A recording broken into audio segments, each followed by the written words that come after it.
नमस्कार, बहुत स्वागत आप सभी का जी मध्य प्रदेश छत्तीसगढ़ देख रहे हैं आप। मैं हूं आपके साथ कोमल गंगवार।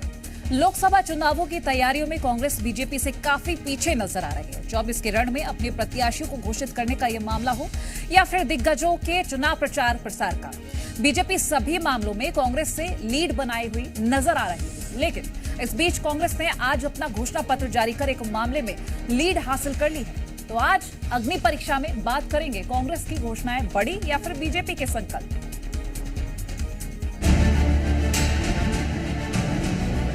ये मैनिफेस्टो कांग्रेस पार्टी ने नहीं बनाया, ये मैनिफेस्टो हिंदुस्तान की जनता ने बनाया है। दूसरी पार्टियों की तरह भाजपा केवल घोषणा पत्र नहीं जारी करती, हम तो संकल्प पत्र लेकर के आते हैं।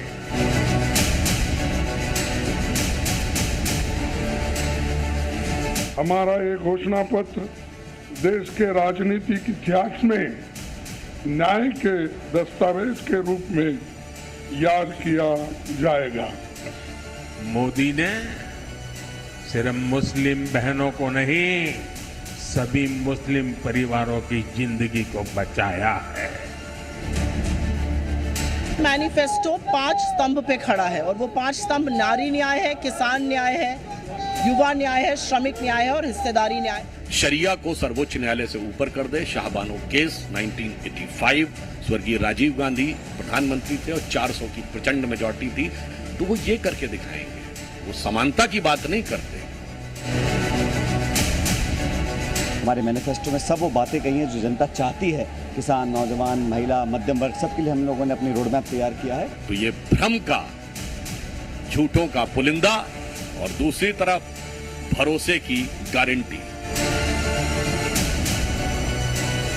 2-3%, 5% और बाकी हिंदुस्तान के बीच में चुनाव है। देश जान चुका है कि कांग्रेस अन्याय की प्रतीक है, अत्याचार की प्रतीक है और भ्रष्टाचार की प्रतीक है।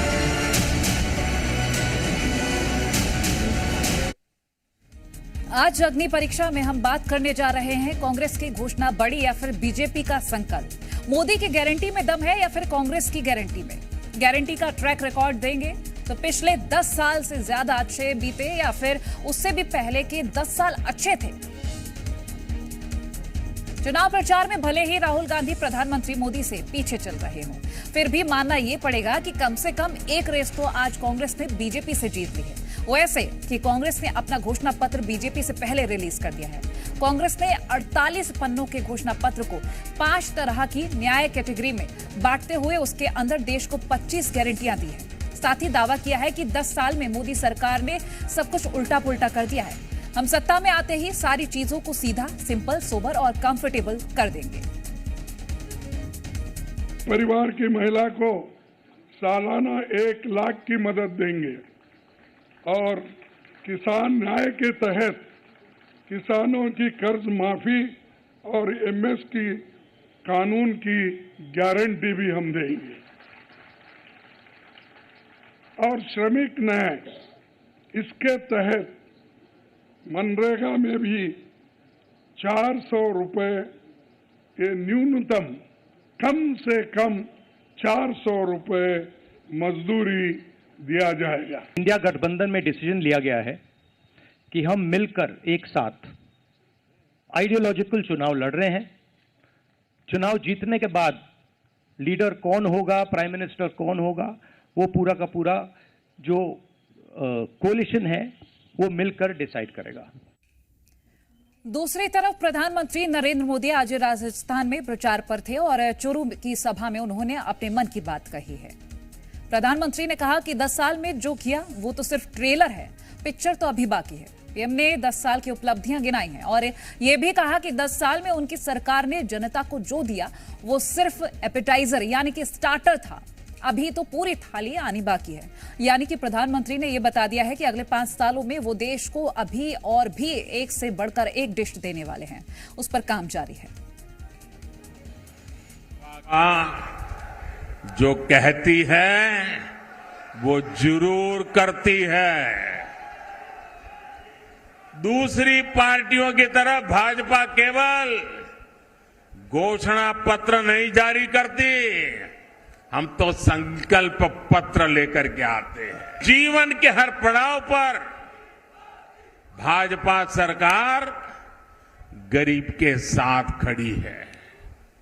जो काम इतने दशक में नहीं हुए वो हमने 10 साल में करके दिखाए।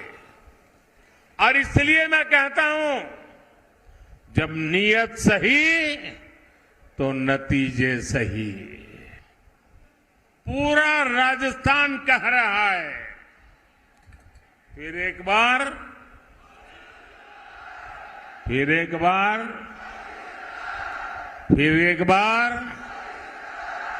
और आज चूरू ने ये बता दिया है कि 4 जून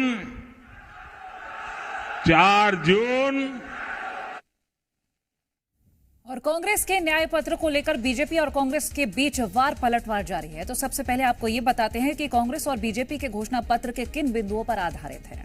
जहां कांग्रेस का घोषणा पत्र 5 न्याय, युवा, नारी, किसान, श्रमिक और हिस्सेदारी न्याय पर आधारित है, तो वहीं बीजेपी का आने वाला घोषणा पत्र 4 वर्गों पर आधारित रहेगा। गरीब, युवा, अन्नदाता और नारी पर यह घोषणा पत्र आधारित रहेगा।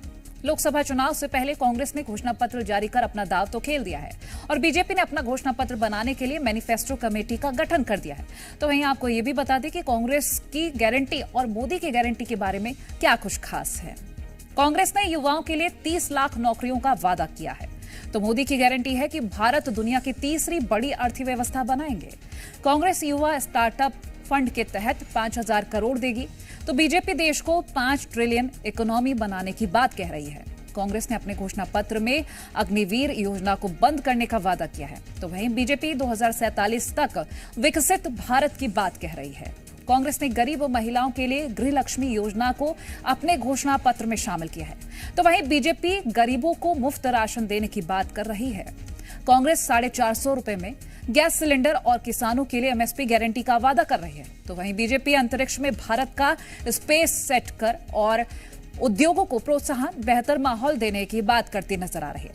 कांग्रेस के घोषणा पत्र में जातिगत जनगणना, रेलवे किराए जैसी बातें शामिल हैं, तो बीजेपी का घोषणा पत्र ज्ञान मतलब गरीब, युवा, अन्नदाता और नारी पर आधारित रहेगा। साथ ही यूसीसी लागू करने की बात बीजेपी के घोषणा पत्र में हो सकती है। तो ये तो बात हुई कांग्रेस और बीजेपी के बीच गारंटियों की, लेकिन अब आपको बता देते हैं कि कांग्रेस के घोषणा पत्र में क्या कुछ खास बातें हैं। सबसे पहले कांग्रेस ने युवाओं से बड़ा वादा करते हुए 30 लाख नौकरी देने का वादा किया है। 5,000 करोड़ का युवा स्टार्टअप फंड, अग्निवीर योजना बंद करने का वादा किया है। केंद्र में खाली पदों को भरने का भी वादा किया है। वहीं गरीब महिलाओं के लिए महालक्ष्मी योजना का वादा है। किसानों के लिए एमएसपी की गारंटी है। जातिगत जनगणना का भी वादा किया है। आरक्षण सीमा हटाने का वादा है।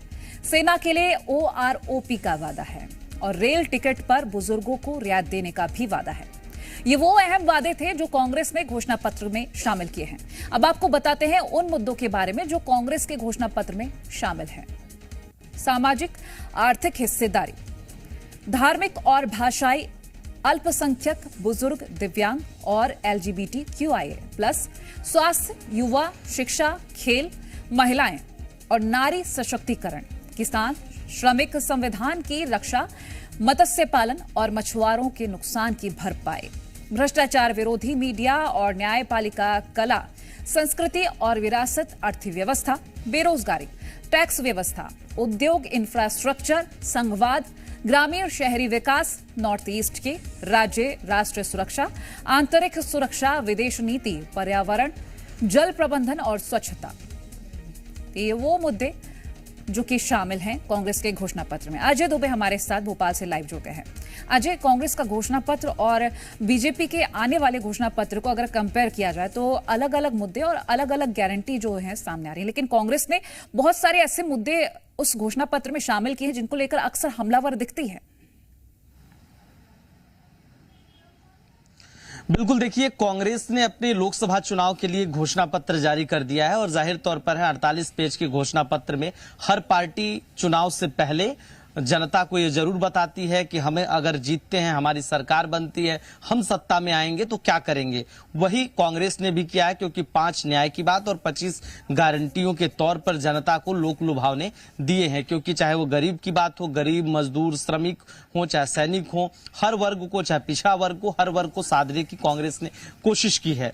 साफ तौर पर एमएसपी मनरेगा के तहत 400 रुपए दाम बढ़ाने की कही है। जब तक अभी तक 300 रुपए है, तो मनरेगा के तहत जो मजदूर काम करते हैं उनको 400 रुपए देने की बात कही है। एमएसपी दाम, स्वामीनाथन कमेटी की जो रिपोर्ट है उसके आधार पर एमएसपी किसानों को दाम देने की बात कही है। तो जाहिर तौर पर तमाम वादे तो कांग्रेस ने किए हैं, लेकिन बड़ी बात यह है कि इन घोषणाओं के जरिए जनता कितना रिस्पॉन्स करती है, कांग्रेस कितना जनता को समझा पाती है इन घोषणाओं के जरिए, जो वादे किए हैं, जो घोषणा पत्र में बातें कही हैं, उसको कितना जनता के पास बताने समझाने में। क्योंकि कांग्रेस के खाते फ्रीज है, कांग्रेस के पास पैसा नहीं है और प्रचार प्रसार करने के लिए, जनता के बीच जाने के लिए पैसे की सख्त आवश्यकता होती है। ऐसे में जब कांग्रेस आर्थिक तंगी से जूझ रही है और ऐसे वक्त में घोषणा पत्र के जो वादे हैं उन वादों को जनता तक कैसे डिलीवर करती है, कैसे पहुंचाती है, कितना समझा पाती है, जनता कितना समझ पाती है, ये बेहद महत्वपूर्ण है। अगर क्योंकि घोषणा पत्र कांग्रेस ने जारी कर दिया, उसकी बातें जनता तक जब पहुंचेंगी तब उस पर जनता क्या कहती है, उनका साथ देती है या नहीं, ये तो चुनाव के परिणाम बताएंगे। लेकिन कांग्रेस आर्थिक तंगी से इस वक्त में जूझ रही है और ऐसे में अपनी घोषणा पत्र को जनता तक कैसे पहुंचाएगी,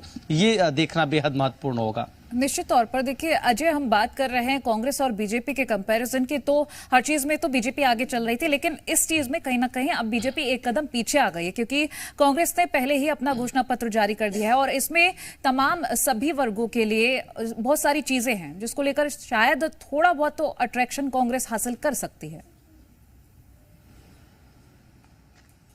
देखिए, बिल्कुल भारतीय जनता पार्टी की बात करें तो प्रधानमंत्री मोदी के चेहरे पर कांग्रेस भारतीय जनता पार्टी चुनावी मैदान में है और भारतीय जनता पार्टी और प्रधानमंत्री मोदी ने कई ऐसे काम किए हैं इन सालों में और कई ऐसे निर्णय लिए हैं, चाहे धारा 370 की बात हो, उसको जिस तरह से निर्णय लिया, राम मंदिर बनाने की बात हो, चाहे उज्ज्वला योजना की बात हो, चाहे पीएम सम्मान निधि की बात हो, सरकार की कई ऐसी जन कल्याणकारी योजनाएं हैं जो बहुत मजबूत स्थिति में भारतीय जनता पार्टी चुनावी मैदान में है और बेहद कॉन्फिडेंस में भी है। यही वजह है कि मध्य प्रदेश में ही देख लीजिए, मध्य प्रदेश में नए नए प्रयोग विधानसभा चुनाव में जानकारी हमसे साझा की आपने, उसके लिए।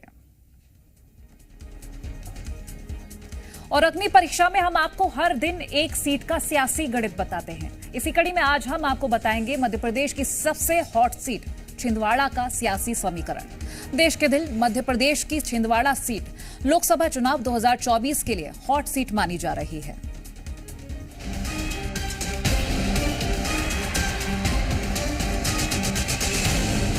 छिंदवाड़ा को जो लाभ मिलना चाहिए था वो लाभ से वंचित है। छिंदवाड़ा की जनता को प्रॉमिस कर रहे हैं कि छिंदवाड़ा को विकास के मामले में नंबर 1 बनाएंगे और इसका पिछड़ापन दूर करेंगे। बाड़ा और नाथ परिवार का 44 साल पुराना पारिवारिक संबंध है। इस बार छिंदवाड़ा से भारतीय जनता पार्टी की विजयश्री हासिल होगी।